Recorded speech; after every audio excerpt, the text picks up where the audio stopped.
মানস সরোবরে ভ্রমণে গিয়ে নিখোঁজ দুর্গাপুরের এক দম্পতি। নেপালের হরপা বানের পর তাদের সঙ্গে আর যোগাযোগ করা যায়নি বলে জানিয়েছেন প্রতিবেশীরা। দুর্গাপুরের বামুনাড়ার তপবন সিটির বাসিন্দা অরিন্দম গঙ্গোপাধ্যায় এবং তার স্ত্রী মৌসুমী গঙ্গোপাধ্যায় কলকাতার একটি ট্রাভেল এজেন্সির মাধ্যমে মানস সরোবরের যাত্রায় বেরিয়েছিলেন। গত 21শে আগস্ট তারা বাড়ি থেকে রওনা দেন।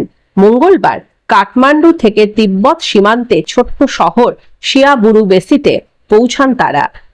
বুধবার তাদের কৈলাসের উদ্দেশ্যে রওনা হওয়ার কথা ছিল, কিন্তু মঙ্গলবারের পর থেকেই দম্পতির সঙ্গে আর যোগাযোগ করা সম্ভব হয়নি।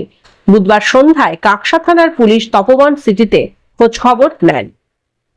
দেখুন, উনি তো খুবই হাসি খুশি এবং যাবে মানস সরোবর। ও এখানকার তপবনে সবাই যারা ক্লোজ সবাইকে বলেছিল যে আমরা এই যাচ্ছি, এবং ফিজিক্যাল ট্রেনিং হাঁটা চলা এইসব করছিল। আমরাও তো খুব ওর দেখে দেখলাম যে স্ট্যামিনা দেখে আমরা বললাম বাপ রে বাপ, আপনি যাবেন কবে? 1 মাস আগে থেকে বললো দাদা এরকম না, এনার্জি থাকলাম অনেক কিছু সবসময় হাসি খুশি থাকতো।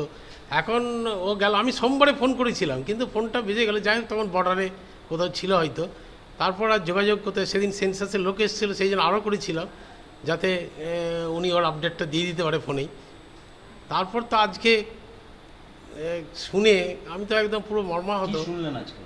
আজকে শুনলাম যে ওনার সাথে কোনো যোগাযোগ নেই, এরকম একটা তহবন থেকে 2জন মিসিং নেপালে। এখন উনি যে চলো যায় ট্যুরিস্টের আন্ডারে গেছিলেন ওনার তত্ত্বাবধানে, তো উনি যে নেপাল হয়ে যাবেন সেটা অতটা আমি ডিটেলস জানতাম না। হ্যাঁ, মানস সরোবর যাচ্ছেন এইটাই জানতাম। তা আজকে যখন শুনলাম যে না নেপালের ছিলেন, ওনার মেয়ের সাথেও আজকে যখন কথা হয়েছে বললো যে কালকে রাত 11টা পর্যন্ত মনে হয় সম্ভবত বললেন যে যোগাযোগ হয়েছে, তারপর আর কোনো যোগাযোগ নেই। তা এখন এই মুহূর্তে যে মানুষের উদ্বেগ, সেই হিসাবে আমরা প্রতিবেশী হিসেবে আমাদের তো আরও বেশি, এবং খুবই ক্লোজ। আমাদের এখানে সোসাইটির মধ্যে খুব ভীষণভাবে অ্যাক্টিভ ছিলেন। আপনারা কি খুব উদ্বেগে আছেন? খুবই উদ্বেগের আছি, আমরা তো চিন্তাই করতে পারছি না ওর মতো মানুষ। আমরা আশা করব যে সুস্থ সবল হিসাবে মানুষ সশরীরে এখানে ফিরে আসবে, এই কামনা আমাদের সকলের তরফ থেকে, তপবনবাসীর তরফ থেকে আমাদের থাকবে। হ্যাঁ, আমরা ঈশ্বরের কাছে প্রার্থনা করি উনি সুস্থ সবল এখানে ফিরে আসুন। পুলিশ এসেছিলেন? হ্যাঁ, পুলিশ এসেছিলেন কিছুক্ষণ আগে, উনি ইনকোয়ারি করে গেলেন। ওনার কাছে যেটুকুনি খবর আছে বলে যে আমরা দেখছি, এবং আমাদের কাছে কিছু খবর থাকলে আমাদেরও জানাতে বলেছেন। এইটুকুনি, আমরা এখন পুরোটাই অন্ধকারে আছি। এবং এখানকার সাংবাদিক কৌশিকবাবু, উনি তো এখানকার সব ব্যাপারে যুক্ত থাকেন। আমরাও। আপনার নাম? আমার নাম গৌতম অধিকারী। এখনও পর্যন্ত তো আমরা কোনো খবর পাচ্ছি না। আমি ওকে হোয়াটসঅ্যাপেও মেসেজ করেছি বা হোয়াটসঅ্যাপেও কন্ট্যাক্ট করার চেষ্টা করেছি, বিকাল থেকেই চেষ্টা করছি যখন থেকে আমি শুনেছি যে এই তিব্বতের বর্ডারে একটা এমনি ক্লাউড বাস্ট হয়েছে। হ্যাঁ, তো সেই জন্য আমি চেষ্টা করেছি ওকে কন্ট্যাক্ট করার জন্য, কিন্তু কোনো রকম কন্ট্যাক্ট পাচ্ছি না। সেই জন্য আমরা খুবই উদ্বেগে আছি আর কি। তো আশা করি যে ওরা সুস্থভাবেই আছে, কোথাও হয়তো আটকে আছে, এবং যে রকম ডিভাস্টেটিং কন্ডিশন ওখানে আছে, হয়তো টাওয়ার ফাওয়ার নেই বলে আমরা ওদের সাথে কন্ট্যাক্ট করতে পারছি না। তো আমরা সেই জন্য এখনও পর্যন্ত পুলিশ এসেছিলো এখানে, তো পুলিশেও এখনও কনফার্ম নয় কী অবস্থায় আছে ওরা।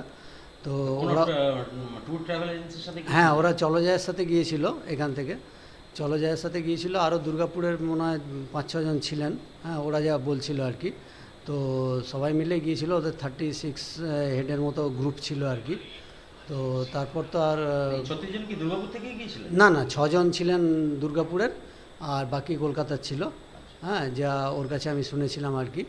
তো ওরা নেপাল হয়ে যাওয়ার কথা ছিল। আর কালকে ফেসবুকও পোস্ট করেছিল ওনার মিসেস, সে অনুযায়ী কালকে ওদের ডিপার্ট করার কথা ছিল নেপাল থেকে সিয়াবরুসুতে কালকে ডিপার্ট করেছে, এবং আজকে ওদের ওখান থেকে বেরিয়ে যাওয়ার কথা ছিল কৈলাসের উদ্দেশ্যে। তো কৈলাসের উদ্দেশ্যে বেরিয়ে যাওয়ার কথা ছিল, কিন্তু আজকে এই ধরনের ক্লাউড বাস্ট হওয়ার পর থেকে আর ওর মেয়েও কোনো ওদের সাথে কন্ট্যাক্ট করতে পারেনি, প্লাস আমরাও ওদের সাথে কোনো কন্ট্যাক্ট করতে পারছি না। সেই জন্য আমরা খুব উদ্বিগ্ন আছি। হ্যাঁ, তো এখন এই কন্ডিশনে আমরা কি করব সেটাও ভেবে পাচ্ছি না। হ্যাঁ, খুব উদ্বিগ্ন হয়ে আছি। আশা করি যে ভগবানের ইচ্ছায় ওরা সুস্থ সবলভাবে ফিরে আসবে, এটাই ভগবানের কাছে প্রার্থনা করি। আপনার নাম? আমার নাম অনুপ ব্যানার্জি। আপনি এখানেই বাসেন? আমি এখানেই থাকি এবং